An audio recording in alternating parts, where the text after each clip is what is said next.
श्री शिवाय नमस्तुभ्यम। आप सभी का दिन शुभ हो।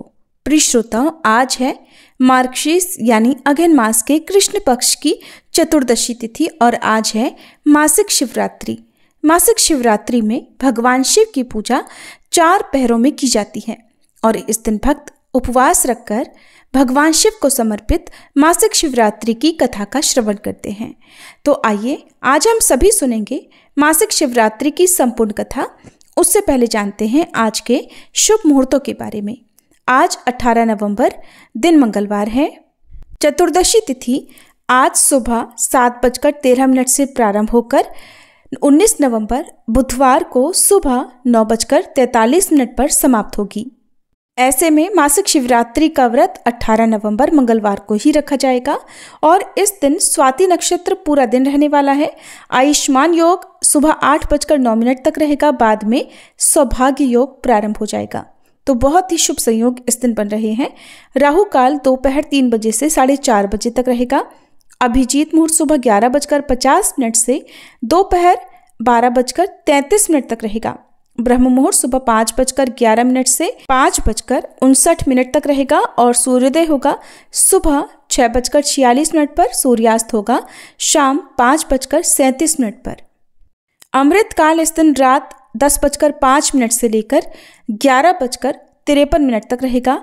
आप चाहें तो इस शुभ मुहूर्त में भी भगवान शिव की पूजा करके कथा का श्रवण कर सकते हैं। और चतुर्दशी के व्रत में निशिता काल मुहूर्त में मुख्य पूजा की जाती है। इसके अलावा 4 पहरों में भी पूजा की जाती है। तो निशिता काल मुहूर्त इस दिन रहने वाला है रात 11:40 से 12:33 तक। आज के दिन शुभ संयोग तो बन रहे हैं, लेकिन भद्रा काल भी रहने वाला है और भद्रा काल आज सुबह 7:12 से प्रारंभ हो जाएगा और भद्रा काल की समाप्ति रात 8:27 पर होगी। लेकिन इस बार भद्रा का वास पाताल लोक में रहेगा, जिस कारण से पूजा पाठ संबंधी कार्य भद्रा के दौरान भी किए जा सकते हैं। आइए अब सुनते हैं मासिक शिवरात्रि की कथा। शिव पुराण में वर्णित कथा के अनुसार प्राचीन काल में चित्रभानु नाम का एक शिकारी था। जानवरों की हत्या करके वह अपने परिवार का पेट पालता था। वो एक साहूकार का कर्जदार था, लेकिन उसका ऋण समय पर नहीं चुका पाया। तब क्रोधित होकर साहूकार ने शिकारी को शिव मठ में बंदी बना लिया। संयोग से उस दिन शिवरात्रि थी। साहूकार के घर पर पूजा हो रही थी।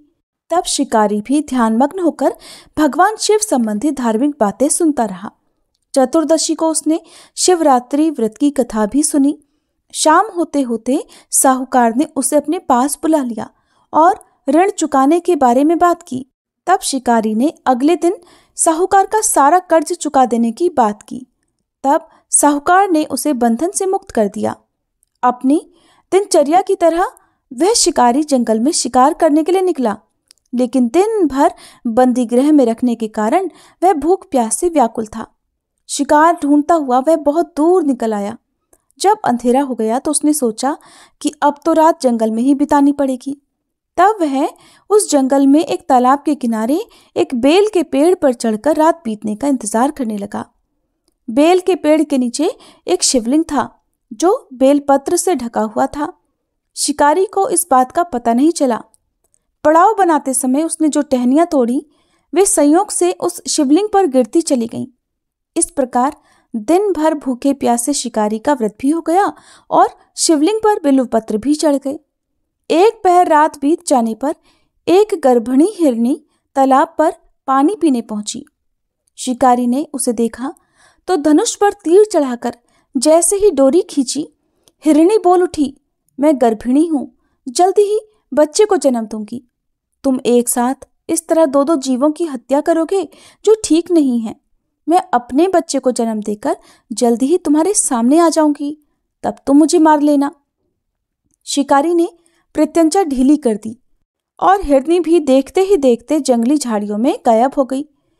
डोरी ढीली करने और चढ़ाने के वक्त कुछ बेलपत्र अनायास ही टूटकर शिवलिंग पर गिर गए। इस प्रकार उस शिकारी के द्वारा अनजाने में ही शिवरात्रि के प्रथम पहर की पूजा भी संपन्न हो गई। कुछ ही देर बाद एक और हिरनी उधर से निकली। शिकारी की खुशी का ठिकाना नहीं रहा। पास आने पर उसने धनुष पर बाण चढ़ाया। तब उसे देखकर हिरनी ने विनम्रतापूर्वक निवेदन किया, हे शिकारी, मैं थोड़ी देर पहले ऋतु से निवृत्त हुई हूँ, कामातुर विरहिणी हूँ, अपने प्रिय की खोज में भटक रही हूँ। अपने पति से मिलकर मैं जल्दी ही तुम्हारे पास आ जाऊंगी। तब शिकारी ने उसे भी जाने दिया। 2 बार शिकार को खोकर अब उसका माथा ठनका। शिकारी चिंता में पड़ गया। रात का आखिरी पहर बीत रहा था। इस बार भी धनुष से लगकर कुछ बेलपत्र शिवलिंग पर जा गिरे और दूसरे पहर की पूजा भी संपन्न हो गई।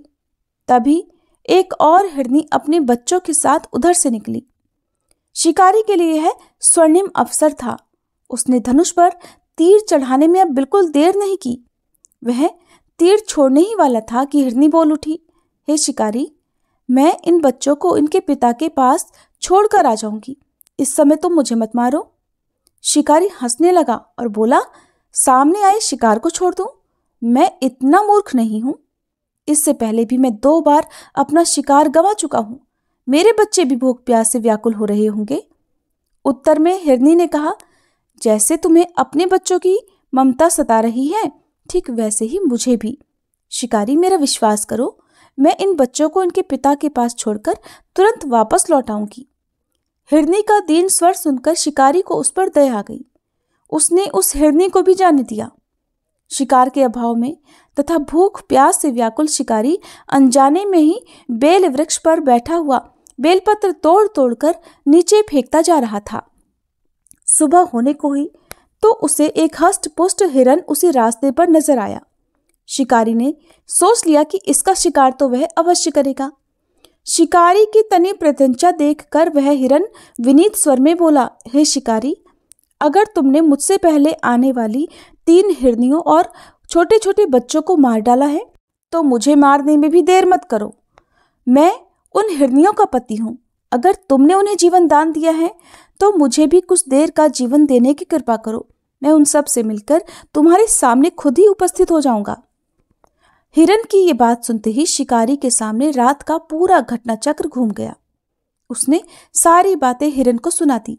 जानकर हिरन बोला, मेरी 3 पत्नियां जिस प्रकार प्रतिज्ञा करके यहाँ से गई हैं, मेरी मृत्यु से वे अपने धर्म का पालन नहीं कर पाएंगी।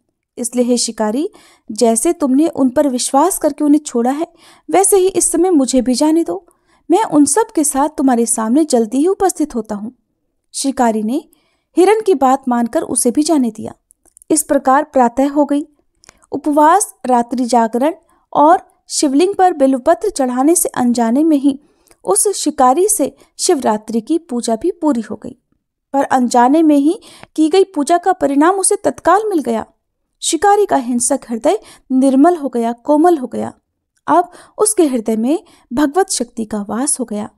थोड़ी ही देर बाद देखते ही देखते वह हिरन अपने पूरे परिवार के सहित उसके सामने उपस्थित था, ताकि वह उन्हें मारकर शिकार कर सके। किंतु जंगली पशुओं की ऐसी सत्यता, सात्विकता और सामूहिक प्रेम भावना देखकर शिकारी को बड़ी ग्लानि हुई। उसे खुद से बड़ी शर्मिंदगी हुई। उसने उस मृग परिवार को जीवन दान दे दिया। अनजाने में शिवरात्रि के व्रत का पालन करने पर भी शिकारी को अंत में मोक्ष की प्राप्ति हुई। जब मृत्यु काल में यमदूत उसके जीव को ले जाने आए तो शिवगणों ने उन्हें वापस भेज दिया और शिकारी को शिवलोक ले गए। भगवान शिव की कृपा से ही अपने इस जन्म में राजा चित्रभानु अपने पिछले जन्म को याद रख पाए तथा महाशिवरात्रि के महत्व को जानकर उसका अगले जन्म में भी पालन कर पाए। भगवान शिव के सबसे प्रमुख धामों में एक धाम है केदारनाथ धाम, जो कि जागृत महादेव के नाम से भी प्रसिद्ध है। केदारनाथ धाम के दर्शन करने के लिए भक्त सालों साल इंतजार करते हैं, क्योंकि ऐसा कहा जाता है कि जब तक भगवान का बुलावा नहीं आता, जब तक भगवान खुद अपने भक्तों को दर्शन के लिए नहीं बुलाते, तब तक भक्तों को उनके दर्शन करने का सौभाग्य प्राप्त ही नहीं होता। भगवान भोलेनाथ बहुत ही दयालु हैं और अपने भक्तों के लिए वो कुछ भी कर सकते हैं। कहा जाता है कि भोले बाबा जिसे दर्शन देने की ठान लेते हैं, उसे दर्शन देकर ही रहते हैं। केदारनाथ धाम की चढ़ाई को बहुत मुश्किल माना जाता है। बहुत ही कठिनाइयों को पार करके श्रद्धालु बाबा के दर्शन करते हैं। ऐसा कहा जाता है कि एक बार एक शिव भक्त अपने गांव से केदारनाथ धाम की यात्रा पर निकला। पहले यातायात की सुविधाएं तो थी नहीं, इसलिए वह भक्त पैदल ही निकल पड़ा। रास्ते में जो भी मिलता उससे केदारनाथ का मार्ग पूछ लेता और मन में भगवान शिव का ध्यान करता रहता। इस प्रकार चलते चलते उसको कई महीने बीत गए। रास्ते में उसे बहुत सारी परेशानियों का सामना करना पड़ा, लेकिन उसने हार नहीं मानी। उसे तो बस बाबा के दर्शन ही करने थे। और आखिरकार चलते चलते वह भक्त एक दिन केदारनाथ धाम पहुंच ही गया। केदारनाथ धाम के कपाट 6 महीने खुले रहते हैं और 6 महीने बंद रहते हैं। वह भक्त जब उस समय वहां पहुंचा तब मंदिर के द्वार बंद हो रहे थे। ये देखकर उस भक्त के तो प्राण गले में आ गए।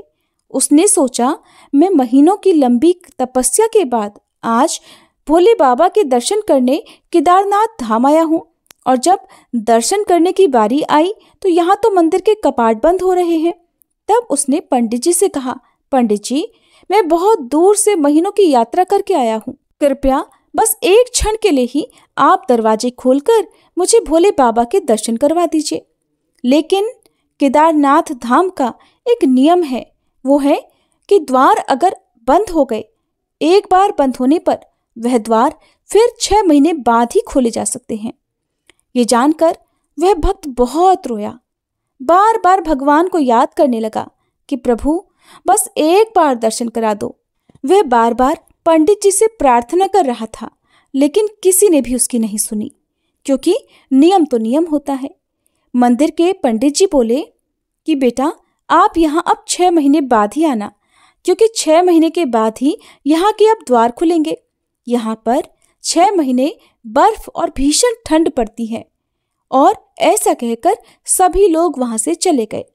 वह भक्त वहीं पर बैठा रोता रहा। रोते रोते रात होने लगी और चारों तरफ अंधेरा हो गया। लेकिन उस भोले भक्त को विश्वास था कि भगवान शिव उसे दर्शन अवश्य देंगे, उस पर जरूर कृपा करेंगे। वह बहुत लंबे समय से भूखा और प्यासा भी था। बहुत जोर से उसे भूख प्यास लग रही थी।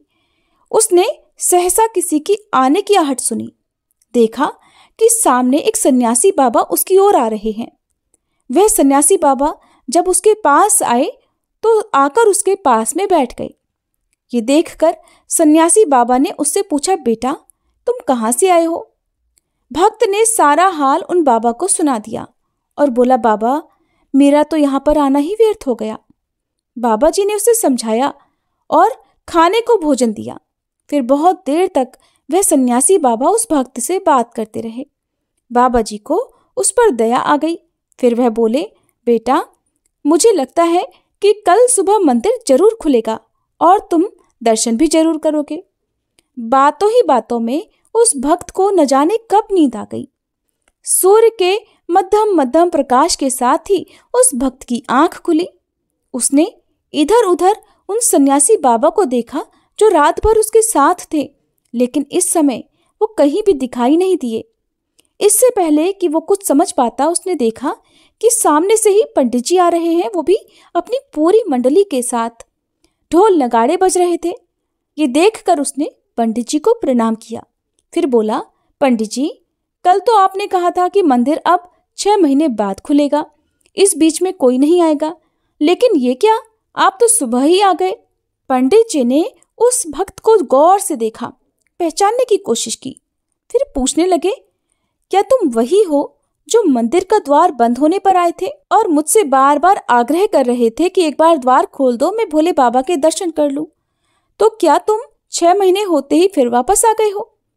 उस भक्त ने आश्चर्य से कहा, नहीं पंडित जी, मैं तो कहीं भी नहीं गया।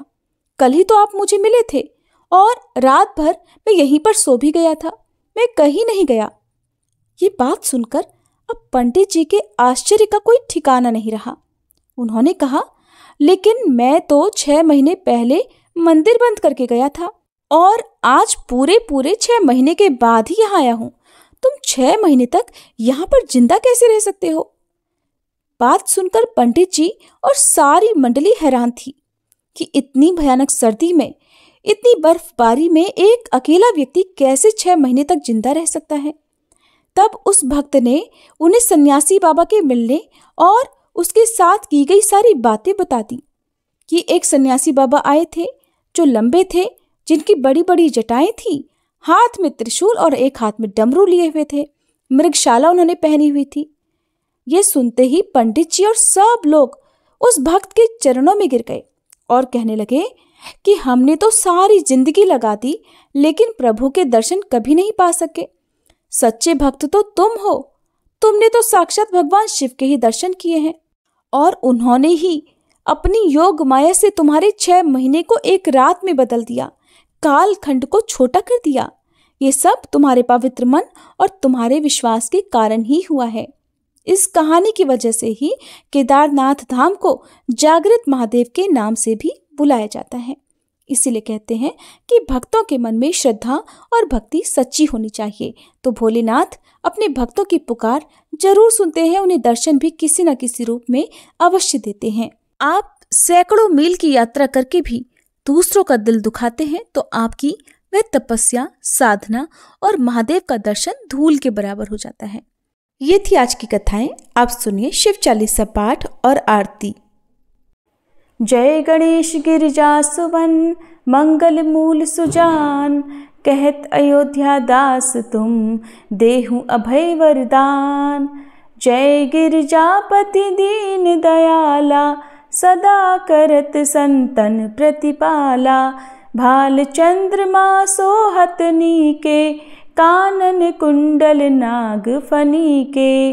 अंग गौर शिर गंग बहाए, मुंड माल तन क्षार लगाए। वस्त्र खाल बाघांबर सोहे, छवि को देखी नाग मन मोहे।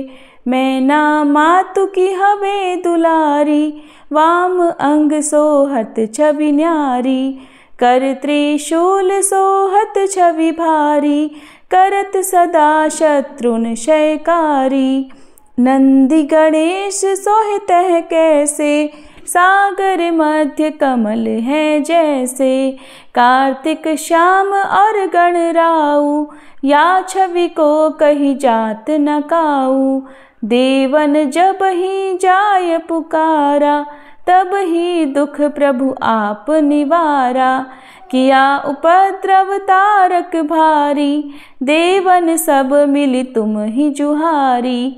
तुरत षडानन आप पठायऊ, लव निमेष मह मारी गिरायऊ। आप जलंधर असुर संहारा, सुयश तुम्हार विदित संसारा। त्रिपुरासुर सन युद्ध मचाई, सब ही कृपा कर लीन बचाई। किया तप ही भागीरथ भारी, पुरब प्रतिज्ञा तासु पुरारी। दानिन मह तुम सम को नाही, सेवक स्तुति करत सदाही। वेद नाम महिमा तब गाई, अकथ अनादि भेद नहीं पाई। प्रकटी उदधि मंथन में ज्वाला, जरत सुरासुर भये विहाला। कीन्ही दया तह करि सहाई, नीलकंठ तब नाम कहाई। पूजन रामचंद्र जब कीन्हा, जीत के लंक विभीषण दीन्हा। सहस कमल में हो रहे धारी, कीन्ह परीक्षा तब ही पुरारी।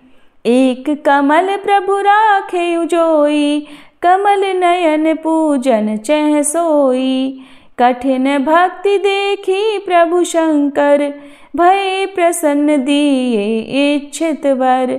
जय जय जय अनंत अविनाशी, करत कृपा सबके घटवासी।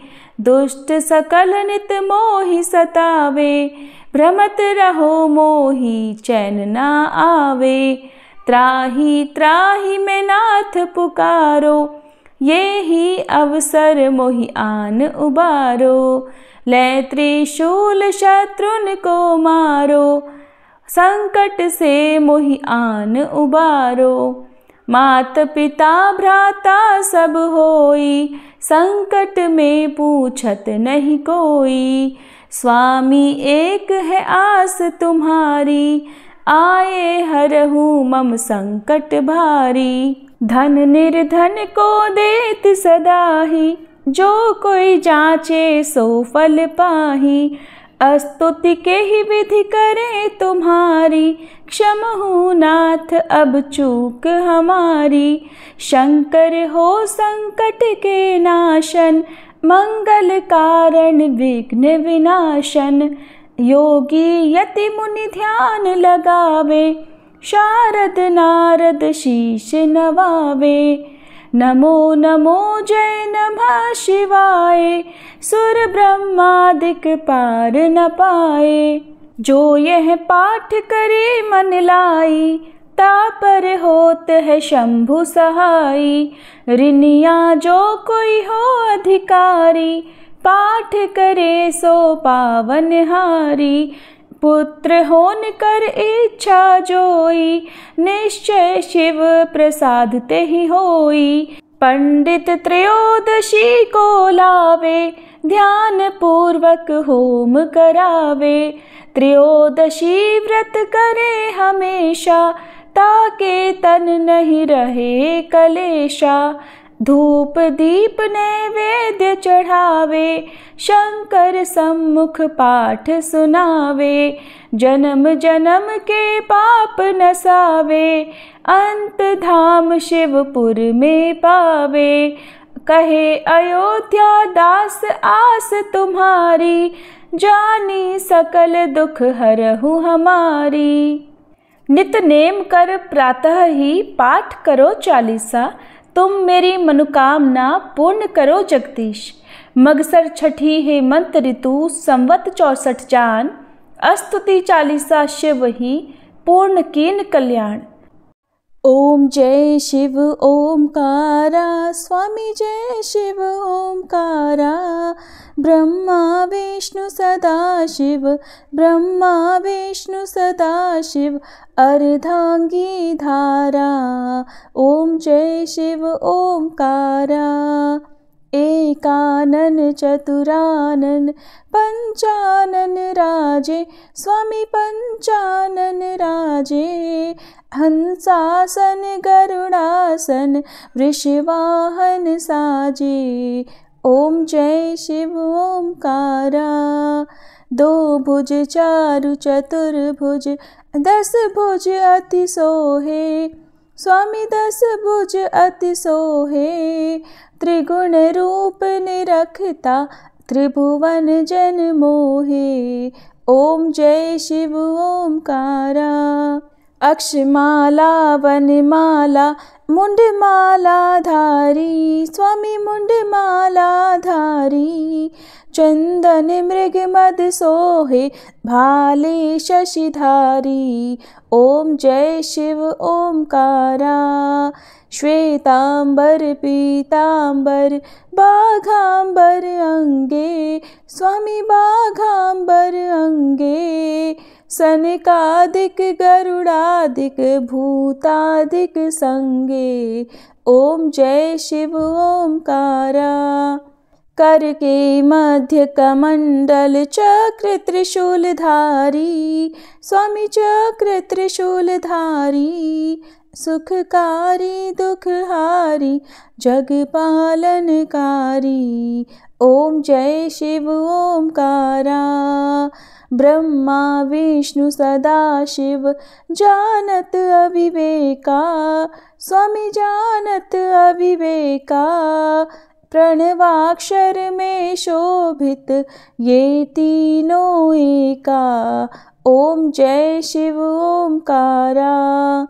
त्रिगुण स्वामी जी की आरती, जो कोई नर गावे, स्वामी जो कोई नर गावे। कहत शिवानंद स्वामी, रटत भोलानंद स्वामी, सुख संपत्ति पावे। ओम जय शिव ओमकारा। ओम जय शिव ओमकारा, स्वामी जय शिव ओमकारा। ब्रह्मा विष्णु सदा शिव, अर्धांगी धारा। ओम जय शिव ओमकारा।